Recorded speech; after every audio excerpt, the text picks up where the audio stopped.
देखिए, मैं कोई बुकिश बात नहीं करूंगा। मैं ये नहीं कहूंगा कि साहब सुंदरता तो अंदरूनी होती है। एक जो आपकी आउटलुक होती है, आपका जो चेहरा होता है, वो भी जो है बहुत अट्रैक्ट करता है। खूबसूरती तो सभी को अच्छी लगती है। खूबसूरत महिला से हर आदमी अट्रैक्ट होता है, हम भी होते हैं। लेकिन इसके साथ मैं ये कहूंगा, वो जो है एक ऊपरी खूबसूरती है। और फिर कहूंगा कि अगर वो ऊपरी खूबसूरती है तो उसमें आपका कोई योगदान नहीं है, आपका कोई कंट्रीब्यूशन नहीं है। ऊपर वाले ने आपको खूबसूरत बनाया है, तो एक तो उसका आप शुक्रिया अदा कीजिए। और फिर आपको यह भी मालूम होना चाहिए कि ये जो हुस्न है, ये चंद दिन का मेहमान होता है। जैसे जैसे उम्र बढ़ती है, खूबसूरती आपकी घटती है। आखिर में आप बतौर इंसान क्या हैं, वो चीज ज्यादा अहमियत रखती है। देखिए, मैं उदाहरण देता हूं आपको खूबसूरती का, आकर्षण का। आज आप किसी भी पार्क में जाइए, आप देखेंगे कि बुजुर्ग कपल एक दूसरे के हाथ में हाथ डालकर वॉक कर रहे हैं। बुजुर्ग कपल जिनकी शादी को 60, 65, 70 साल हो गए, एक दूसरे के साथ निकलते हैं, एक दूसरे का हाथ पकड़ते हैं। तब कोई खूबसूरती या कोई सेक्स का आकर्षण नहीं होता है, वो कंपेनियनशिप है, वो एक दूसरे के प्रति प्यार है, वो उन्हें बांधे रखता है। वो एक अंदरूनी खूबसूरती है, वो एक अंदरूनी प्यार है। अगर सिर्फ क्राइटेरिया शक्ल सूरत का हो तो 30-35 साल के बाद तो नक्शा ढलने लगता है, पलटने लगता है। एक अच्छा इंसान होना, एक दूसरे से प्यार करना, एक दूसरे की इज्जत करना, वो बहुत जरूरी है। ना सिर्फ मैं बात मियां बीवी की कर रहा हूं, बल्कि मैं ये कह रहा हूं कि जो आपके साथी हैं, जो आपके सहयोगी हैं, जो जिनसे आपका वास्ता पड़ता है, बी गुड टू एवरीबडी। घमंड मत कीजिए। घमंड जो है उसका तो सर नीचा होता ही होता है। देखिए, हर वो चीज, देखिए हर चीज जो ऊपर आती है उससे नीचे आना होता है। जो पहिया है, जो काल चक्र है, तो जो ऊपर आएगा उसे जाइंट व्हील की तरह नीचे आना है, और फिर आपको उतरना भी है। सारी जिंदगी आप जाइंट व्हील पे बैठ नहीं सकते। सो बी नाइस टू एवरीबडी। अगर आप किसी का भला नहीं कर सकते तो किसी का बुरा भी मत कीजिए। Try to be a good human being, try to be a good citizen of the country, try to be a good family member, try to be a good neighbour also. बाकी कर्म तो अपने हाथ में है करना, बाकी फल देना तो उसके हाथ में है। कर्म करते रहो, फल की चिंता मत करो, फल तो मिलेगा, फल तो देगा। कुछ जो कमाल की फिल्में बनी हैं, कुछ बहुत बड़े बजट की बनी है, जैसे मुग़ल आज़म है, जैसे शोले है, जैसे पाकीज़ा है। कुछ छोटे बजट की फिल्में भी कमाल की बनी हैं। 2 बीघा जमीन, गर्म हवा, ये दिल को छूने वाली फिल्में हैं। हमने अब तक बात की है सिर्फ हिंदी फिल्मों की। हमने सत्यजीत रे की बहुत फिल्में देखी हैं, बंगाली फिल्में। वो कमाल के मेकर थे। जैसा सोचते थे, जो कंसेप्शन होता था, वो पर्दे पर ले आते थे। ऐसे डायरेक्टर्स भी बहुत कम हुए हैं। मेरे लिए जो अब तक अल्टीमेट फिल्म है वो मुग़ल आज़म है। और मेरे लिए ही नहीं है,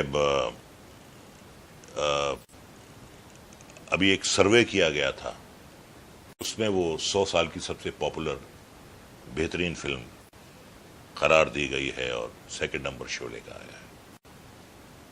मैं इन दोनों फिल्मों को, मैं हालांकि कोई नहीं होता मार्क्स देने वाला, मैं कोई प्रोफेसर या कोई आलिम फाजिल नहीं हूं, लेकिन ये दो ऐसी फिल्में हैं जो लाइब्रेरी में रखी जा सकती हैं, इन्हें रोज देखा जा सकता है और रोज कोई ना कोई नई बात आपको इन फिल्मों से मिल सकती है। हर डिपार्टमेंट में मैं समझता हूं कि इन दोनों फिल्मों ने 100 आउट ऑफ 100 स्कोर किया है। वो स्टोरी हो, वो एग्जीक्यूशन हो, वो म्यूजिक हो, वो गाने हों, वो बैकग्राउंड म्यूजिक हो, हर तरीके से परफॉर्मेंसेस हों, तो ये दो फिल्में जो हैं, मैं समझता हूं कि ये ऑल टाइम क्लासिक हैं। अगर मुझसे कहा जाए कि इन फिल्मों में से मैं कौन सा किरदार करना पसंद करता, तो मैं ये कहूंगा कि जो रोल संजीव कुमार ने किया है ठाकुर का, I would have love to do that role, क्योंकि मुझे ऐसे रोल मिलते नहीं। विलनिश रोल्स तो मैंने बहुत किए हैं। वो रोल अगर मुझे मिलता तो मुझे अपनी रेंज दिखाने का उसमें मौका मिलता। और जो गब्बर सिंह का रोल है उतना अच्छा मैं नहीं कर पाता जो अमजद भाई ने किया है, उतना अच्छा मैं नहीं कर पाता। बट उतना भी अच्छा मैं नहीं कर पाता जो ठाकुर बलदेव सिंह का रोल है। But I would have love to do Thakur Baldev Singh का रोल। और बात अगर मुगल आजम की है तो जो रोल अजीत साहब ने किया था दुर्जन सिंह का रोल, एक वफादार राजपूत दोस्त का, एक वफादार सिपाही का, so I would have love to do Durjan Singh role. एक छोटा सा डायलॉग है, पंच लाइन है। फिल्म थी हमसे ना टकराना, तो उसमें मैं एक वही जो मैंने 500 रोल किए हैं विलन के, तो धर्मेंद्र को मैंने बांधा हुआ है उसमें। और वही जो उनका फेवरेट डायलॉग है, कुत्ते तूने शेर को बांधा हुआ है, एक बार मेरे हाथ तो खोल दे। मैं कहता हूं धर्म सिंह, माना कि तुम शेर हो, मान लिया कि तुम शेर हो, लेकिन कभी कभी कुत्तों के भी दिन आते हैं। ये मुझे मेरी पंच लाइन बहुत अच्छी लगती है। तो जरूरी नहीं है कि आप 15 लाइन बोल जाएं डायलॉग के। वो होता है कि मौके पे चौका मार दो। कई बार एक लाइन जो होती है वो बहुत असरदार होती है। और एक शॉट है मेरा प्रेम रोग में जो मुझे बहुत अच्छा लगता है, लेकिन उसमें कोई डायलॉग नहीं है। वो मैं आता हूं और नंदा जी को आके नमस्ते करता हूं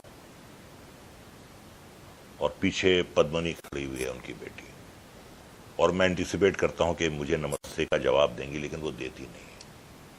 और क्योंकि मैं पद्मनी का बलात्कार कर चुका हूं, तो मुझे ऐसा लगता है कि पद्मनी ने इन्हें बता दिया होगा, इसलिए ये मेरी बात का जवाब नहीं दे रही है। तो किस तरीके से वो आके नमस्ते करता है और एक्सपेक्ट करता है कि वो नमस्ते का जवाब देंगी, और जब नमस्ते का जवाब नहीं मिलता तो उसकी जो मुस्कुराहट है वो गायब हो जाती है और एक लुक पद्मनी को देता है कि अच्छा तूने बता दिया, and then he walks out. कोई डायलॉग नहीं इसमें। तो ये एक बहुत ही यादगार शॉट है जो मुझे, मेरा शॉट अच्छा लगा। हमारे मुल्क की आबादी 125 करोड़ की है, और अगर मैं आपसे ये पूछूं कि आप 125 वेल स्टैब्लिश्ड एक्टर्स का नाम बताएं तो बड़ी मेहनत लगेगी। 125 नाम ढूंढने में, आउट ऑफ 125 करोड़। तो जो एक्टर है वो 1 करोड़ में एक होता है, और कई बार 1 करोड़ में एक भी नहीं होता है। महत्वाकांक्षा, एम्बिशन होना अलग बात है, और योग्यता, लियाकत, टैलेंट, ये अलग बात है। अगर आपकी महत्वाकांक्षा ये है और टैलेंट ये है तो कहीं ना कहीं मुलाकात हो सकती है, लेकिन आपकी एम्बिशन ये है और टैलेंट ये है तो कहां मुलाकात होगी? It is very easy to say, अरे ये तो मैं आराम से कर लेता हूं, ये मैं बहुत, अरे फाइट तो मैं तो रोज कॉलेज में करता था, अरे डांस के तो मैंने कई कप जीते हैं। कहां जीते हैं? अपने स्कूल में, अपने कॉलेज में, अपने शहर में। लेकिन तुम्हारा स्कूल, तुम्हारा कॉलेज जो है वो पूरा मुल्क नहीं है। अलग अलग क्लब्स होते हैं। आप गली में क्रिकेट खेलते हैं, आप कॉलेज से खेलते हैं, आप स्कूल से खेलते हैं, इंटर स्कूल से खेलते हैं, इंटर कॉलेज से खेलते हैं, इंटर यूनिवर्सिटी से खेलते हैं, स्टेट से खेलते हैं, जोनल खेलते हैं, दुलीप ट्रॉफी खेलते हैं, रणजी ट्रॉफी खेलते हैं। और जब आप वहां स्कोर करते हैं तब फर्स्ट 16 में आपका नाम आता है, और वहां अगर आपको मौका मिलता है तो वहां आपको स्कोर करना है। तो ये डांस तो बहुत आसान है, ये फाइट तो बहुत आसान है, डायलॉग बोलना तो बहुत आसान है। ये वही बात है कि साहब आप बैठे होंगे, आप छक्का मार, छक्का कैसे मार भाई? गेंद आ रही है 99 किलोमीटर की स्पीड से, जो वहां है उससे मालूम है खेलना कितना मुश्किल होता है। वहां से कमेंट करना बहुत आसान है, अरे हम भी खेल सकते हैं, चौका क्यों नहीं मारा, छक्का क्यों नहीं मारा, ये कहना बड़ा आसान है।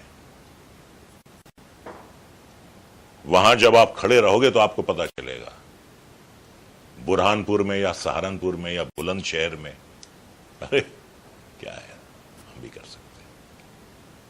तो क्या है, आज लोग समझते हैं कि सेलिब्रिटी बनने के लिए जो सबसे आसान शॉर्टकट है वो एक्टर बनना है। भाई कंपटीशन कितना है, मैं आपको उदाहरण देता हूं। जैसे मुंबई में जब 5:15 बजे की लोकल ट्रेन छूटती है चर्चगेट से ऑफिस आवर्स के बाद, तो घुसने की जगह नहीं होती ट्रेन में, लेकिन आप घुसते हैं। कोई आपको वेलकम थोड़ी कर रहा है, वहां कोई रेड कारपेट नहीं बिछाया कि आइए साहब, आप नहीं आएंगे तो ट्रेन जाएगी ही नहीं। आपको घुसना पड़ता है, आपको एक हाथ से लटकना पड़ता है, फिर आपको इतनी जगह मिलती है कि आप खड़े रह पाए। फिर बहुत देर के बाद 6-7 स्टेशन जब जाते हैं तो आपको कहीं बैठने की जगह मिलती है।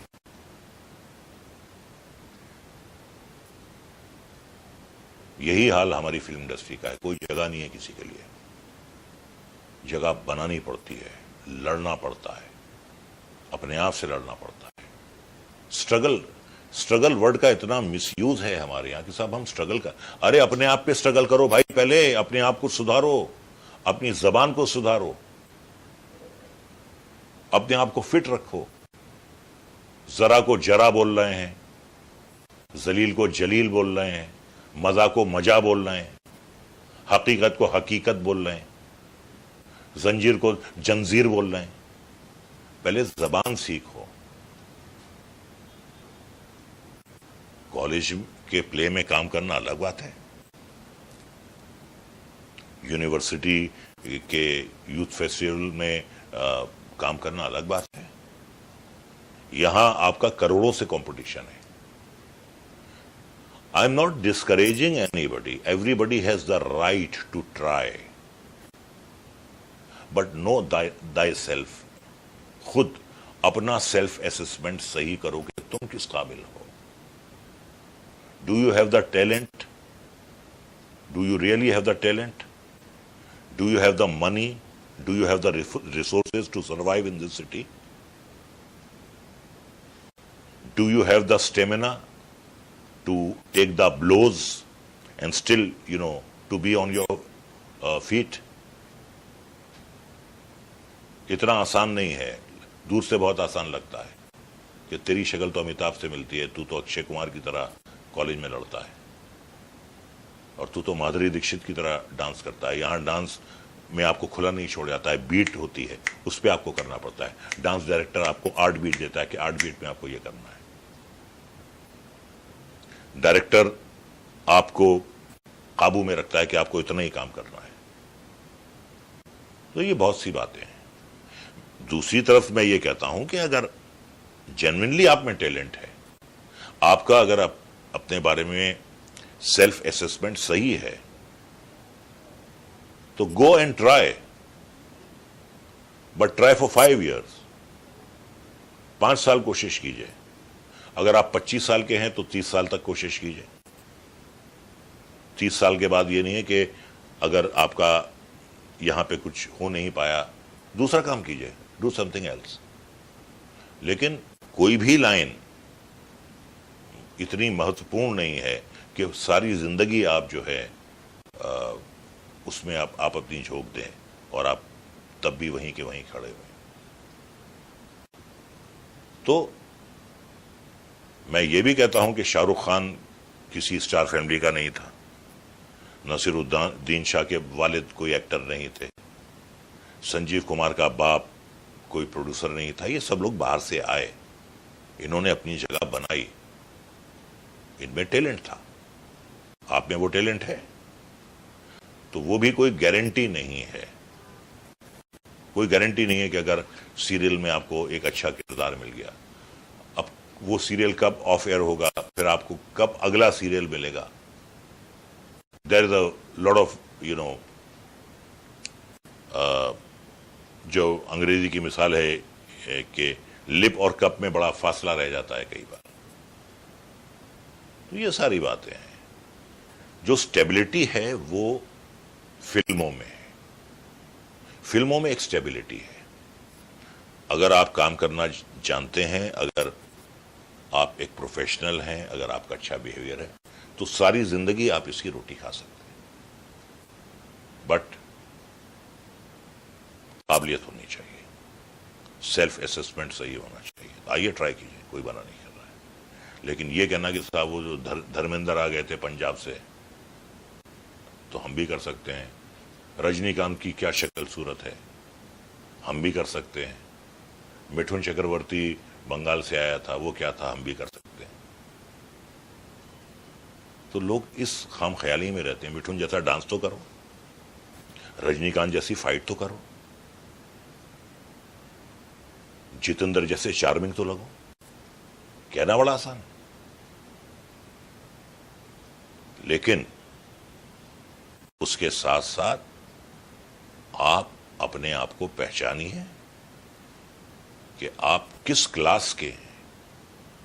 और अगर आपको खुद ही अपना क्लास पता नहीं है, अगर आपको खुद ही यह मालूम नहीं है कि आप क्या हैं, तो आप अपने आप को धोखा दे रहे हैं। It's just self deception. आप धोखा दे रहे हैं, सारी जिंदगी आपकी फिर धोखे में निकल जाएगी। जी हां, मैं काफी सोशल कॉजेस के साथ जुड़ा हूं, एक नहीं, लेकिन उनके बारे में मुझे कहना अच्छा नहीं लगता है। कोई भी सोशल कॉज, वो बच्चों के लिए हो, वो बच्चियों के लिए हो, वो तालीम के लिए हो, वो एल्डरली लोगों के लिए हो, वो मुल्क की भलाई के लिए हो। मैं पढ़ाता भी हूं इंस्टीट्यूट में जाके, मैं डिक्शन और वॉइस एंड स्पीच की, I am a teacher also, and it has nothing to do with any kind of monetary gains. मैं ये कहता हूं कि जो भी थोड़ा बहुत आज मैंने सीखा है, जो समाज ने मुझे दिया है, इज्जत दी है, शोहरत दी है, मुझे सिखाया है, वो मुझे अपने साथ लेके जाना नहीं है, वो मुझे बांटना है बच्चों में। अगर मेरी जात से, अगर मेरी प्रेजेंस से, अगर मेरा थोड़ा करने से समाज में कहीं कोई भलाई होती है, मेरे आने से, मेरे कुछ करने से, I am all for that, any day, any time, for any social cause, I am always available. 13 दिसंबर एक डॉक्यूमेंट्री बनाई थी एक टीवी चैनल ने, and they wanted my voice over.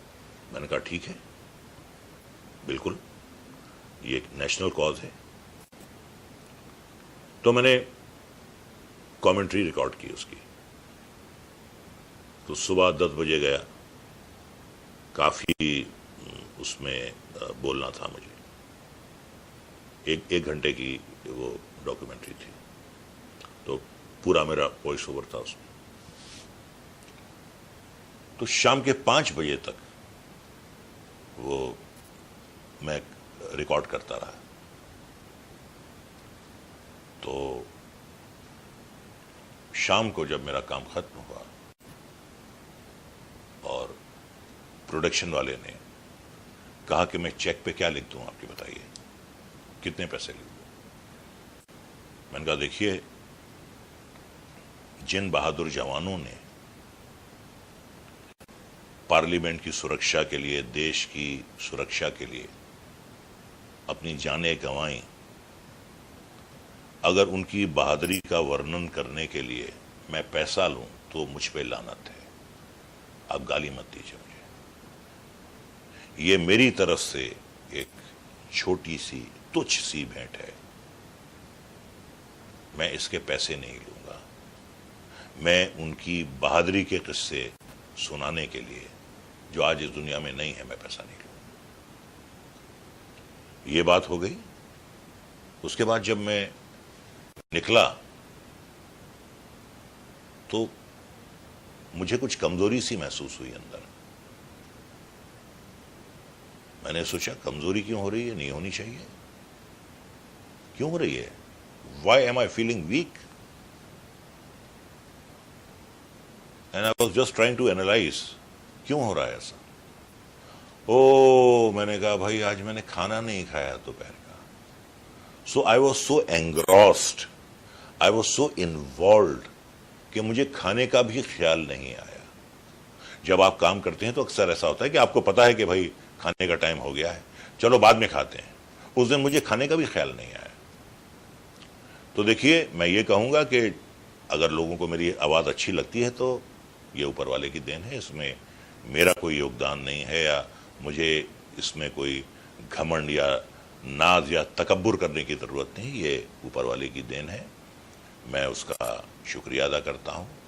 और मैं ऑफर करता हूं आपके चैनल के जरिए कि कोई अच्छा कॉज हो, चैरिटेबल कॉज हो, सोशल कॉज हो, नेशनल कॉज हो, रजा मुराद की आवाज अगर उसके लिए चाहिए तो रजा मुराद हाजिर है आपके लिए। चरागों को आंखों में महफूज रखना, चरागों को आंखों में महफूज रखना, बड़ी दूर तक रात ही रात होगी। चरागों को आंखों में महफूज रखना, बड़ी दूर तक रात ही रात होगी। मुसाफिर हैं हम भी, मुसाफिर हो तुम भी, किसी मोड़ पर फिर मुलाकात हो।